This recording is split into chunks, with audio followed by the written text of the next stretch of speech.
Digital প্ল্যাটফর্মে online video কনফারেন্সের মাধ্যমে শাহজালাল ইসলামী ব্যাংক পিএলসি এর 25তম বার্ষিক সাধারণ সভা অনুষ্ঠিত হয়েছে। সভায় 2025 সালের সমাপ্ত বছরে শেয়ার হোল্ডারদের জন্য 13% নগদ লভ্যাংশ প্রদানের বিষয়টি অনুমোদিত হয় এবং ব্যাংকের 2025 সালের 31 ডিসেম্বর তারিখে সমাপ্ত বছরের নিরীক্ষিত হিসাব বিবরণী এবং নিরীক্ষা প্রতিবেদন গৃহীত এবং অনুমোদিত হয়। চলুন দেখে আসি বিস্তারিত। শাহজালাল ইসলামী ব্যাংক পিএলসির 25তম বার্ষিক সাধারণ সভায় জিম ডিজিটাল প্ল্যাটফর্মে অনলাইন ভিডিও কনফারেন্সের মাধ্যমে অনুষ্ঠিত হয়। সভায় সভাপতিত্ব করেন ব্যাংকের চেয়ারম্যান মোহাম্মদ ইউনুস।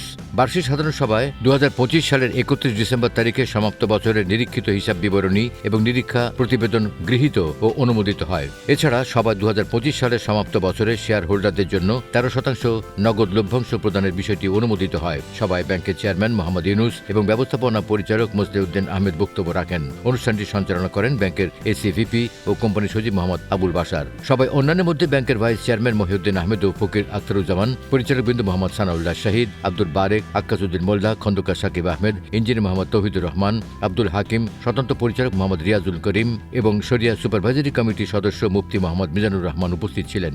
এছাড়াও ব্যাংকের অতিরিক্ত ব্যবস্থাপনা পরিচালক মোহাম্মদ আবদুল্লাহ আল মামুন, উপব্যবস্থাপনা পরিচালক এম সাইফুল ইসলাম ও মোহাম্মদ জাফর সাদেক এফসিএ, ব্যাংকের আইন উপদেষ্টা ব্যারিস্টার খান মোহাম্মদ শামীম আজিজ, ব্যাংকের বহি নিরীক্ষক আজিম হালিম খায়ের চৌধুরী অ্যান্ড কোম্পানির partner Mohammad Ashrafuzzaman ACA, independent scrutinizer Jesmin and অ্যাসোসিয়েটসের প্রতিনিধি জেসমিন আক্তার, এফসিএস এবং শেয়ার হোল্ডারগণ অনলাইনে উক্ত এজেমে অংশগ্রহণ করেন।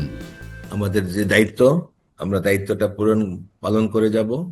আমরা সঠিকভাবে ব্যাংকটিকে পরিচালনা করব, আমরা সঠিকভাবে ডিভিডেন্ড প্রদান করব এবং আমাদের কমপ্লায়েন্সের কোনো ঘাটতি থাকবে না।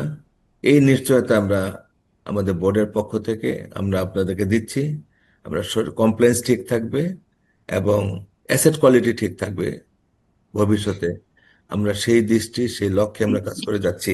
অধিকন্ত অভ্যুত্থান পরবর্তী দেশে রাজনৈতিক পট পরিবর্তন ও ভূ রাজনৈতিক অস্থিরতায় অনেক বৃহৎ ইন্ডাস্ট্রি ব্যবসা সংকুচিত হয়ে আসে এবং অনেক ব্যবসা প্রতিষ্ঠানের কার্যক্রম মূলত বন্ধ হয়ে পড়ে।